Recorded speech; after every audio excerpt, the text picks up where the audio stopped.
বেসরকারি প্রতিষ্ঠানের এমপিওভুক্ত শিক্ষক ও কর্মচারীদের বাড়ি ভাড়া ভাতা মূল বেতনের 15% বাড়ানোর সিদ্ধান্ত নিয়েছে সরকার। এ অর্থ শিক্ষক কর্মচারীরা 2 ধাপে পাবেন বলে জানিয়েছেন শিক্ষা উপদেষ্টা সিআর আবরার। 15%-এর মধ্যে 7.5% কার্যকর হবে এবছরের 1 নভেম্বর থেকে, আরও 7.5% কার্যকর হবে আগামী বছরের 1 জুলাই থেকে। সচিবালয়ে এসব কথা জানান তিনি। শিক্ষক প্রতিনিধির সাথে ফলপ্রসূ আলোচনা হয়েছে উল্লেখ করে তাদের শ্রেণীকক্ষে ফিরে যাওয়ার আহ্বান জানান শিক্ষা উপদেষ্টা।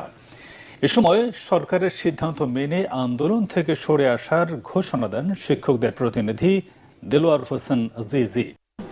উপদেষ্টা পরিষদে কথা বলা এবং সর্বশেষ প্রধান উপদেষ্টার সাথে কথা বলে কয়েক দফায় এখানে আলাপ আলোচনা হয়েছে অন্যান্য উপদেষ্টাদের নিয়ে, এবং অবশ্যই আমরা এই ক্লিয়ারেন্সটা এখন এটা আমরা যেটা পেলাম যেটা আমাদের এটা করতে হবে, এবং সেই প্রেক্ষিতেই আজকের এই ঘোষণা যেটা হলো যে 5% থেকে 7.5% এই 7.5% এই বছর, এবং আগামী বছর এটা পুরোটা উন্নীত হয়ে 15% সেটা হবে।